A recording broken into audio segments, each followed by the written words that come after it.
barang siapa yang mengaku-ngaku bisa melihat jin, kami batalkan syahadahnya. Saya lupa, benar. Saya itu cuma tinggal lihat hidungnya mancung kayak orang Arab, ya sudah. Ya walaupun berdoa, saya lihat mana yang berdoa, nah itu yang saya amati satu-satu. Ya kelihatan kalau di situ masih ada jinnya. Ya, ada jin ilmu maunya. Itu ketahuan saya ilmu itu, oh ini ilmu, ini jin ilmu itu tahu. Bismillahirrahmanirrahim. Nanti saya bisa lihat kamu. Iya.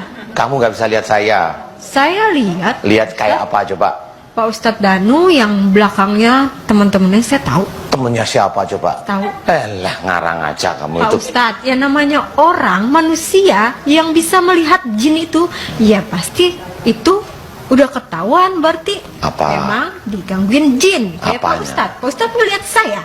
Enggak. Ini kan bukan Pak. Saya Enggak. kan tahu. Enggak. Berarti Pak Ustadz berarti gangguan jin. Enggak. Ya sudah, makanya udah santai aja. Ya udah. Ya.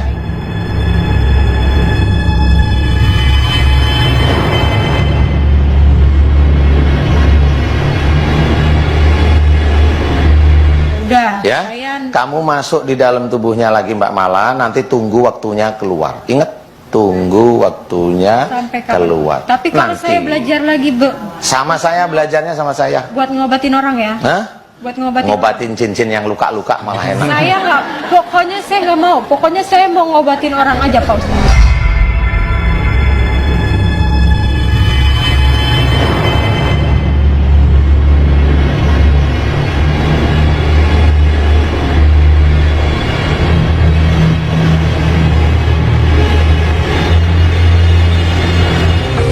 Saya apa? Kenapa saya penghalang dajjal? Kenapa? Di belakang kamu. Siapa? Kamu dajjal. Kamu nggak akan takut sama jin kan? Iya. Di belakang saya emang ada siapa?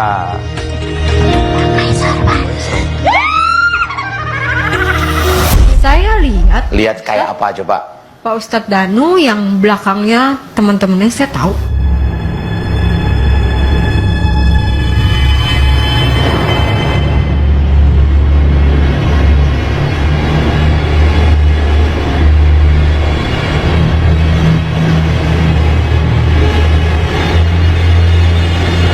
Aku tahu kamu siluman. Siluman apa? Siluman. Gak usah nebak-nebak kamu. Siapa kamu? Aku Joko Ismanu Herlambang. Gak takut. Aku juga nggak takut sama kamu. Aku perlihatkan bahwa kamu akan dicincang nantinya. Kamu mulai hari ini, seluruh para malaikat akan memegang kamu. Seluruh utusan-utusan akan memegang terahmu. Seluruh para utusan yang ada di belakangku akan memegang kamu atas izin Allah Ta'ala. Seluruh para utusan akan memegang kamu. Kamu mau saya hancurkan?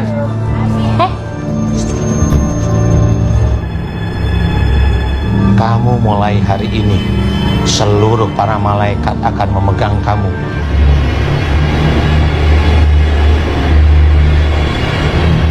Seluruh para utusan yang ada di belakangku akan memegang kamu atas izin Allah Ta'ala.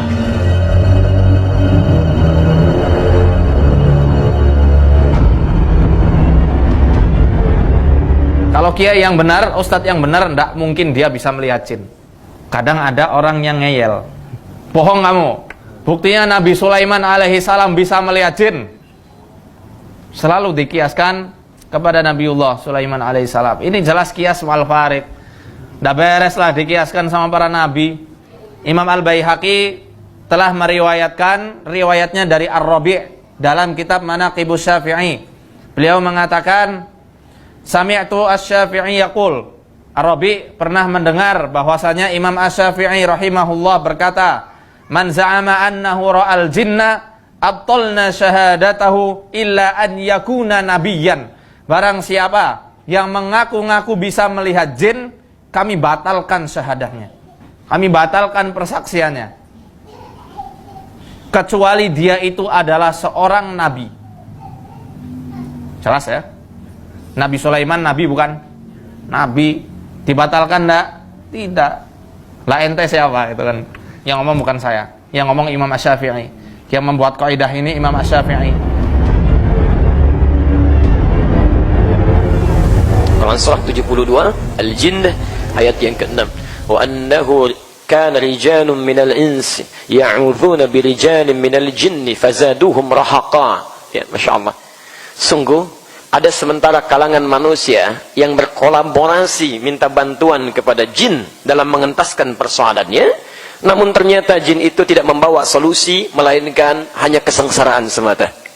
Ingat betul ini ya, kalau ada orang berinteraksi dengan jin minta bantuan dalam kehidupannya, awas, kata Quran, perhatikan betul, kata Quran, jin itu tidak akan memberikan solusi, hanya mengundang masalah. Bahkan banyak, mohon maaf saya bahasakan di Indonesia ini, kiai dan ustaz itu dukun. Gelarnya kiai dan ustaz, tapi sayangnya mereka menunggangi, itu dasarnya bukan. Mereka masih interaksi sama jin, mereka masih menggunakan hal-hal yang diharamkan dalam agama. Nanti akan ada bahasan kita insya Allah ke depannya. Lalu ada seorang kiai atau ustaz menuntun atau mengobatin orang yang kena santet dengan cara syar'i. Cuma satu caranya, ruqyah syar'iyah namanya. Ruqyah ini membacakan bacaan syar'iyah dengan syariat, sesuai dengan syariat, maksudnya mengikuti ayat-ayat Al-Quran. Karena kalau orang baca sembarangan juga namanya ruqyah, tapi tidak syar'i, makanya dikatakan ruqyah syar'iyah. Ruqyah bacaan yang ikuti dengan sesuai dengan syariat Al-Quran dan Sunnah.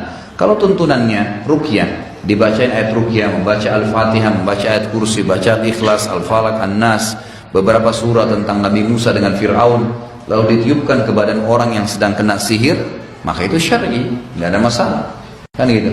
Menggunakan tuntunan Nabi SAW, daun bidara yang dihancurin, ya, daun bidara ini kalau Indonesia bilang apa namanya, apel India, pohon apel India, diambil daunnya itu 2 lembar, kemudian dihancurin. Ya, kalau kita sekarang bisa di blender, dicemplungin di air, diruqyah, airnya boleh diminum, boleh dipakai mandi, gitu kan? Ini juga bisa menggunakan minyak zaitun, minyak habas sauda yang diruqyah, itu juga bisa. Ya, kalau caranya sesuai dengan syar'i, dia membacakan ayat-ayat saja sesuai tuntunan Nabi SAW, maka tidak ada masalah. Tapi kalau dia pakai sihir juga, banyak orang begitu, kiai atau ustaz tapi pakai mantra-mantra juga, dia juga pakai jin dengan alasan dia menggunakan jin muslim. Nggak boleh Bapak Ibu sekalian, tidak boleh berteman, menikah, ngobrol sama jin, haram. Apapun alasannya, ini untuk khadam saya lah dan seterusnya, tidak perlu, kita nggak butuh khadam. Khadam itu ada dari manusia, orang yang mau kerja kita panggil, itu boleh, kita bayar gaji. Jin nggak boleh, karena jin yang sudah kerjasama sama manusia itu golongan fasik dan kafir. Pasti mereka punya konsekuensi, mereka punya permintaan-permintaan kesyirikan. Ini berbahaya sekarang.